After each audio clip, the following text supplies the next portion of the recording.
জগত জনকো ধাতা সাধুবা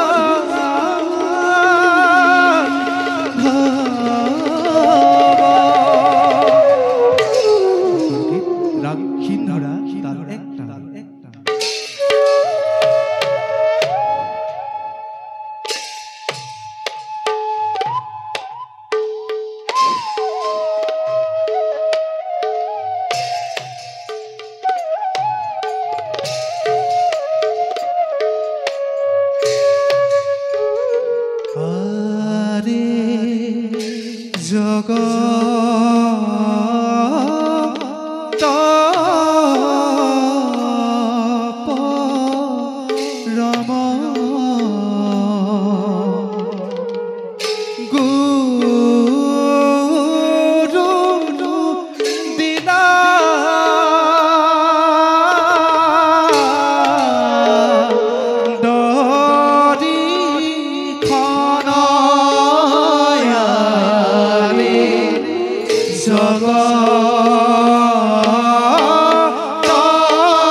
মৰ্ত্যধামৰ পাপীগণক উদ্ধাৰৰ হেতু আমাৰ এই বাক্য শিৰোগত কৰি দেৱী গংগা প্ৰবাহিত আজি ধৰণীৰ বক্ষত। দেৱীক আমি প্ৰতিশ্ৰুতি কৰিছিলোঁ প্ৰদান। ত্ৰেতা যুগত আমি মানৱী ৰূপে হৈ অৱতাৰ, তেওঁৰে কাষতে আমি কৰিম অৱস্থান।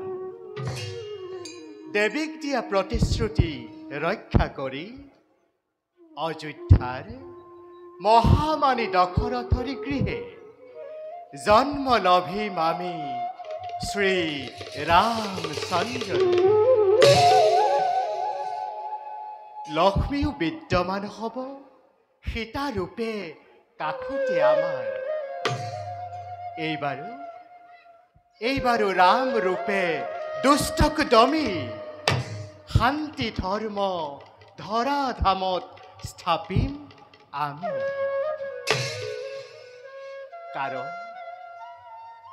কাৰণ আমি জগতপতি, আমি নাৰায়ণ, আমি পৰম ব্ৰহ্ম।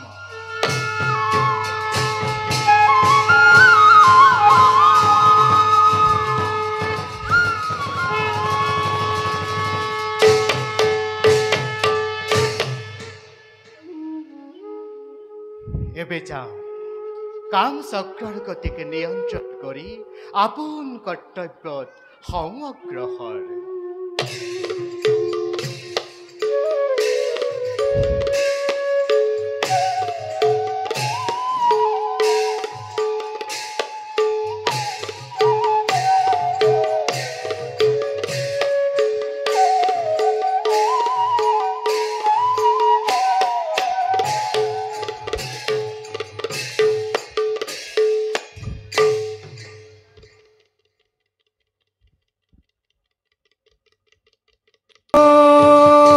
হৰি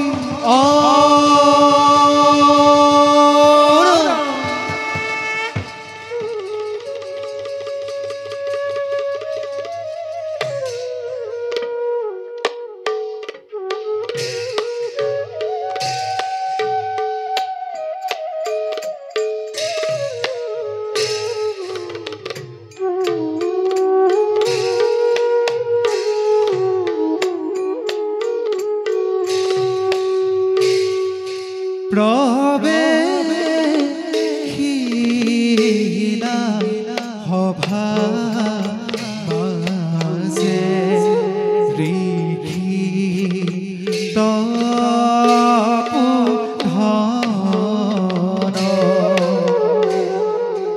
বশিষ্ঠ মেৰে যাক জানে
ঋতুৰাণী শাৰদীৰ আগমনৰ লগে লগে সৰস্বতী নদীখনেও এক অপূৰ্ব ৰূপ ধাৰণ কৰে। স্ফটিকৰ ধাৰ যেন সৰস্বতীৰ পানী, নদীৰ তীৰতে নানান বিহগীৰ কাকলি আৰু বলুকাত বালিমাহী চৰাইৰ চন্দ্ৰময় নৃত্য।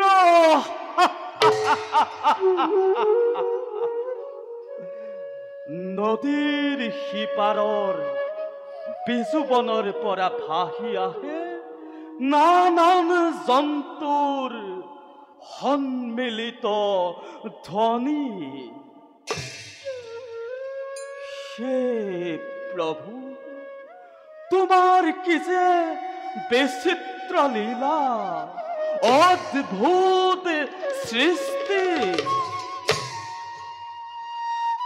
তোমাৰ মায়াৰে চালিত এই মায়াময় সংসাৰত, সেই মায়াতে আবদ্ধ হৈ জনসমুদ্ৰৰ পৰা নীলগত অৱস্থিত এই আশ্ৰমতে বাস কৰোঁ আমি, অগণন জ্ঞান পিপাসু শিষ্যৰ সমেত। পত্নী মোৰ অৰুন্ধতীয়ে সকলোকে ৰাখিছে স্নেহৰ ছায়া। অন্য হাতে অযোধ্যাৰ কুলগুৰু আমি। ৰাজা দশৰথৰ পৰা আহিছে বাৰ্তা, পদাৰ্পণ কৰিব লাগে আমি অযোধ্যা ৰাজ্যত।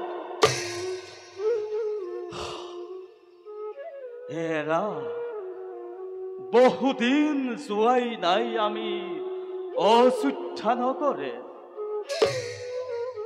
সেয়েহে ভাবিছো কালিলৈ প্ৰাতঃতে যাম মই অযোধ্যা ৰাজ্যলৈ। যাওঁ এবে মই পত্নী অৰুন্ধতীৰ সমে আলোচনা কৰি যাত্ৰাৰ প্ৰস্তুতি কৰোগৈ।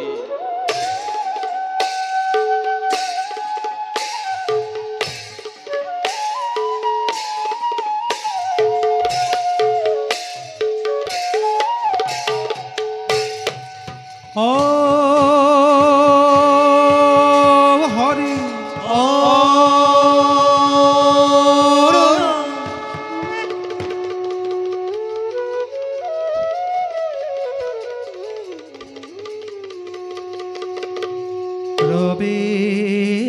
প্রবেখিলা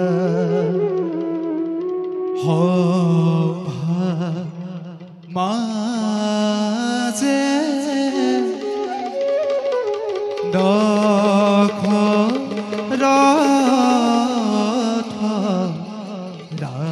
রাজা আরে প্রবেখিলা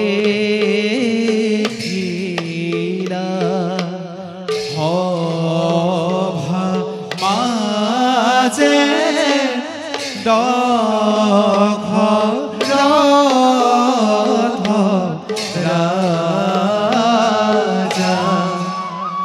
আরে খোদা সারি রাজা পুত্র ব্রতে পারে প্রজায়ারে খোদা সারি রাজা পুত্র ব্রতে পারে প্রজা আরে মহামন্ত্রী হবে রাজা সভা তপ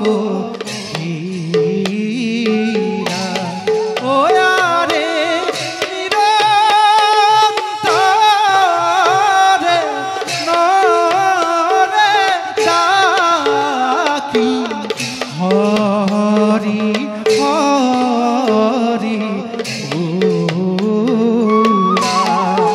আরে নিরন্তরে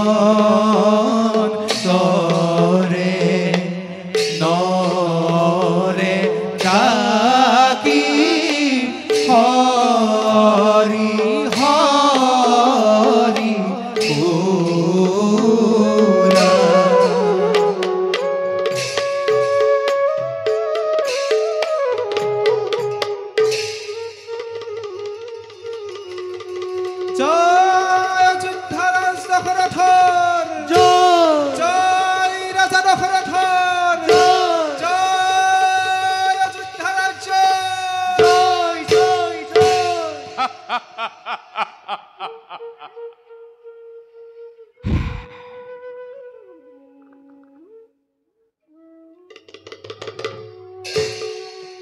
অযোধ্যাৰ মহামান্য মন্ত্ৰীবৰ মহাৰাজ সুখৰ প্ৰকৃত অৰ্থ এতিয়াহে মই উপলব্ধি কৰিব পাৰিছো। সন্তজনৰ চৰণ সেৱা আৰু পৰোপকাৰ কৰি হৃদয়ত যি মহান অনুভূতিৰ জন্ম হয় সেয়াই হৈছে প্ৰকৃত সুখ।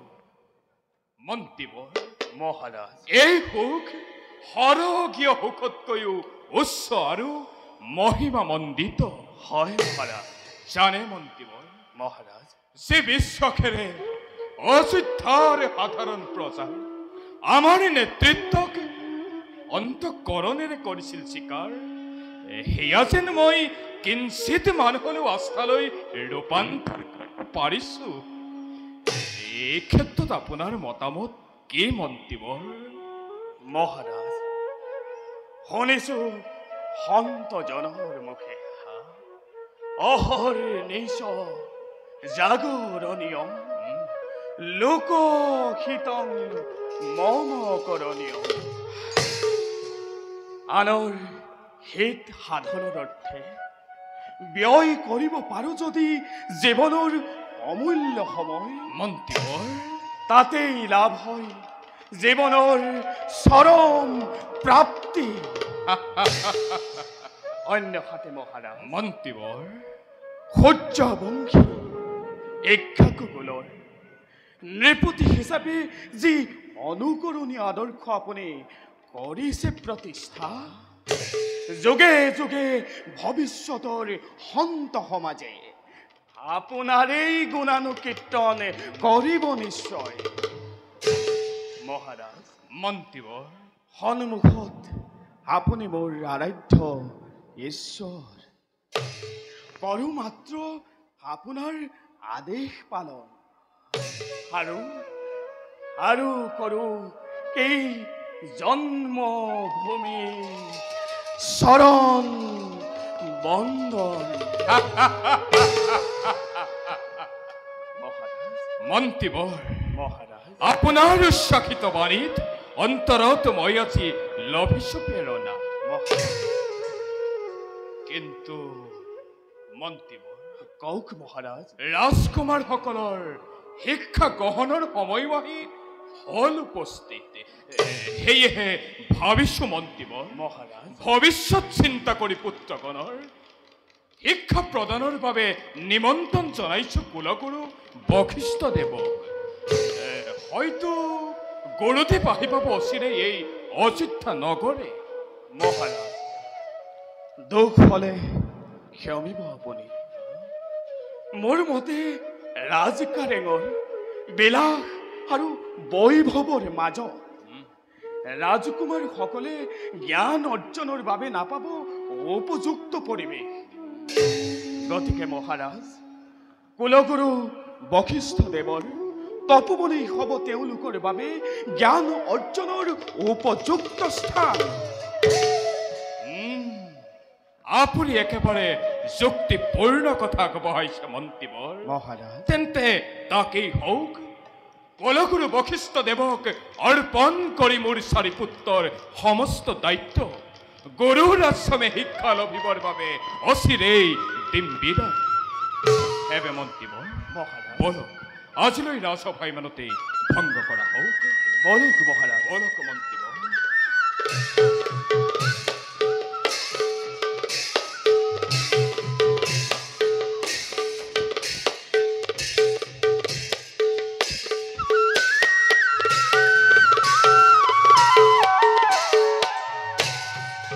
ও হৰি ও ৰাম।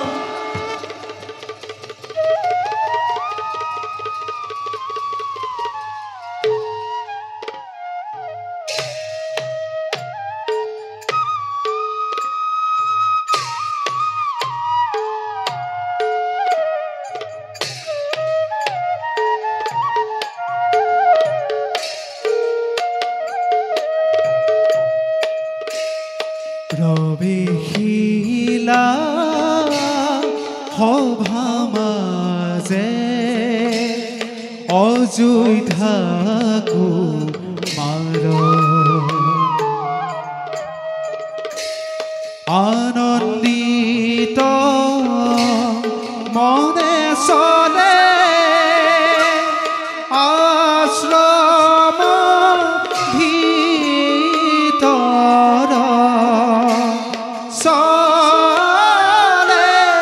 আশ্ৰম ভিতৰ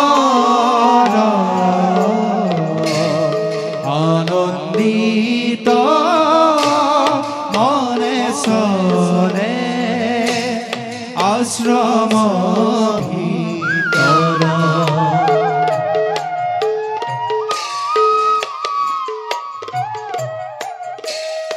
সৰ্বকে সুন্দৰ দেহা অতি মনোহৰ ৰাম হৰি ৰাম হৰি বোলা নিৰন্তৰ হৰি বোলা নিৰন্তৰ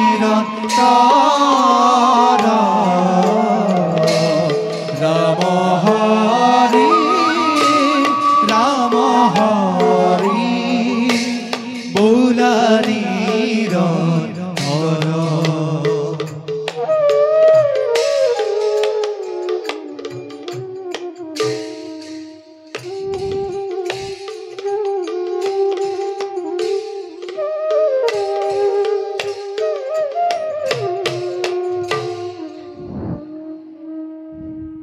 ভাই হল দাদা বহান ইক্ষাকুকুলৰ নিপতি মহাবাদী দশৰথৰ পুত্ৰ আমি হয় দাদা সেই হেতু ৰক্ষা কৰিবৰ বাবে কুলৰ গৌৰৱ পিতাৰ আদেশত আহি পালো আমি শিক্ষা লভিবৰ বাবে কুলগুৰু বশিষ্ঠদেৱৰ আশ্ৰম সৰ্ববিদ্যা লাভ কৰি গৰুৰ কাষত ৰাখিব লাগিব আমি সূৰ্য বংশৰ নাম নে কি কোৱা ভাইহঁত দাদা ভাই কুলগুৰু বশিষ্ঠদেৱৰ কাষত থাকিবলৈ পাই মই যে পৰম আনন্দিত ভাই কিয়নো পিতাই কৈছে মহাজ্ঞানীৰ শিৱৰ ত্ৰিকালজ্ঞ পুৰুষ তেনে প্ৰজ্ঞাশীল পুৰুষৰ কাষত লাভ কৰিম আমি জীৱনৰ বাট ধন্য হম আমি ধন্য হব আমাৰ জীৱন সঁচা কথা দাদা ভাই শিক্ষা যদি নলভো উপযুক্ত বয়সত গুৰুৰ কাষত অপূৰ্ণ হব আমাৰ জনম তদুপৰি দাদা গুৰুৰ আশ্ৰমে প্ৰৱেশ কৰাৰ পিছৰে পৰা অৰণ্যৰ প্ৰতিকূল পৰিৱেশে মোক পাহৰাই পেলাইছে সকলোবোৰ ভোগ-বিৰাগ বৈভৱৰ কথা ভাই কিন্তু ভাই হকতুম ন দাদা তুমি দেখোন নিমাতে থাকিলা দাদা শিক্ষা লাভৰ ইচ্ছা মোৰ প্ৰবল হয় কিন্তু দাদা ত্যাগ কৰি অযোধ্যা কৰে কিয় জানো দাদা খনে খনে পৰিছে মনত পিতৃ মাতৃ সমে সকলো আত্মীয় স্বজনলৈ আৰু দাদা অৰণ্যৰে পৰিৱেশত শিক্ষা লাভৰ ইচ্ছা মোৰ নাই দাদা ভাই শত্ৰুঘ্ন দাদা এয়া তোমাৰ ভ্ৰান্ত ধাৰণা ভাই শত্ৰুঘ্ন শুনা মোৰ চেনেহৰ ভাই কোৱা দাদা কাৰেঙৰ বিলাসৰ মাজত থাকি প্ৰকৃত শিক্ষা তুমি কৰিব নোৱাৰিবা এবে ভাইহঁত দাদা যাওঁ ব'লা সন্ধ্যা পূজাৰ আমি কৰোগৈ আয়োজন ব'লা ভাইহঁত